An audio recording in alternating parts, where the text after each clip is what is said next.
వాళ్ళారా, మీ అందరికీ యేసుక్రీస్తు వారి పరిశుద్ధ నామంలో నా వందనాలు.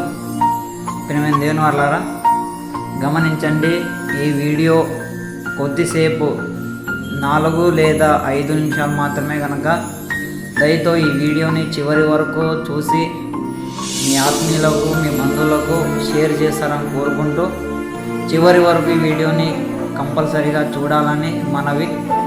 అదేవిధంగా ఈరోజు మనం ధ్యానించే వచనం వచ్చేసి మత్తయి గారు రాసిన సువార్త 5వ అధ్యాయం 14వ వచనం.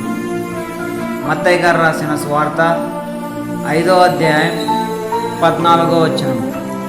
ఈ వచనం మనం చూడగలిగితే, మీరు లోకమునకు వెలుగై ఉన్నారు. మనం చూడగలిగితే ఈ వచనంలో మీరు లోకమునకు వెలుగై ఉన్నారు అంటే, మీరు లోకమునకు వెలుగై ఉన్నారు అనేసి దేవుడు ఎవరిని గురించి మాట్లాడుతున్నాడని మనం ఆలోచించుకోగలిగితే, క్రైస్తవులుగా దేవుణ్ణి నమ్మిన విశ్వాసులుగా ఉన్న క్రైస్తవుల గురించి, క్రీస్తును విశ్వసించిన వారందరి గురించి దేవుడు మాట్లాడుతున్నాడు. దేవుని యొక్క మాటలు తెలిసిన మీరు, యేసుక్రీస్తు వారి యొక్క త్యాగాన్ని గ్రహించిన మీరు ఎలా ఉండాలి అంటే, లోకమునకు వెలుగై ఉండాలి. అంటే వెలుగై ఉండాలి అంటే వెలుగుని వెలిగించే దీపాలని చుట్టూ కట్టుకొని వెలుగునివ్వాలని కాదు ప్రియమైన దేవుని వాళ్ళారా.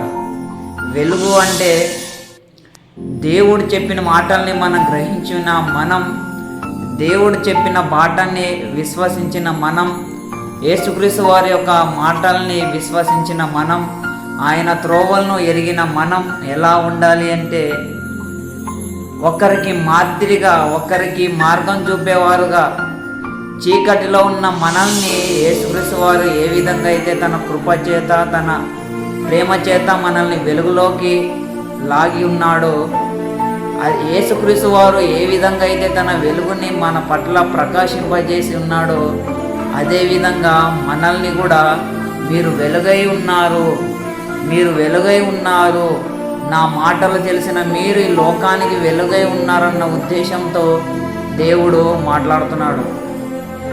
మరి అదేవిధంగా మనం చూడగలిగితే, యేసుక్రీస్తు వారి యొక్క మాటల్ని, ఆయన త్యాగాన్ని ఎరిగిన మనం ఈ లోకానికి నిజంగానే వెలుగై ఉన్నామా అంటే, ఇప్పుడు దేని వాళ్ళారా, బాప్తిసం పొందిన మనం, యేసుక్రీస్తు వారిలోకి రక్షణలోకి వచ్చిన మనం నిజంగానే ఒకరికి మాదిరిగా చూపించే బతుకును మనం బ్రతుకుతున్నామన్న విధాన్ని మనం ఆలోచించుకోవాలి.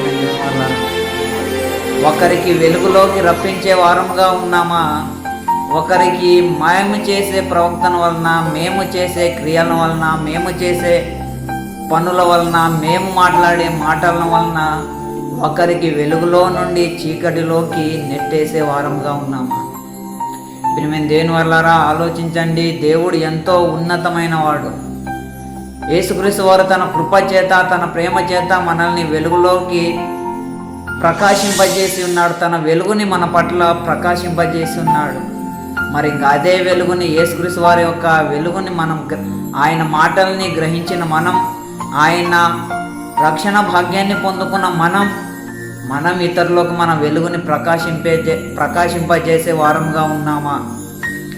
మేము దేని వాళ్ళారా, ప్రతి ఆదివారం ప్రభు బల్లను మనం తీసుకుంటున్నాం కదా.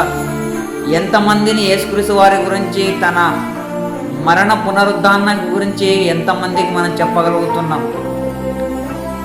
మేము దేని వాళ్ళారా, చెప్పడం పక్కన పెడితే, మన ప్రవర్తన ద్వారా, మన మాటల ద్వారా, మనం మాట్లాడే మాటల ద్వారా, మేము చూసే చూపుల ద్వారా, మన చేతుల ద్వారా ఇంకా దేవునికి దూరం అయ్యే వాళ్ళ సంఖ్యనే ఎక్కువ ఉంది. గ్రహించండి. ఇప్పటి నుండైనా దేవుడు అనుకున్నట్టుగా బ్రతికి, దేవుడి లోకానికి వెలుగై మీరు ఉన్నారని చెప్పాడు కనుక, చీకటిలో ఉన్న మనం ఇప్పటి నుండైనా వెలుగులోకి వచ్చి ఇతరులకు వెలుగునిచ్చే వారంగా బ్రతకాలని కోరుకుంటూ ఈ నా మాటలు ముగిస్తున్నాను.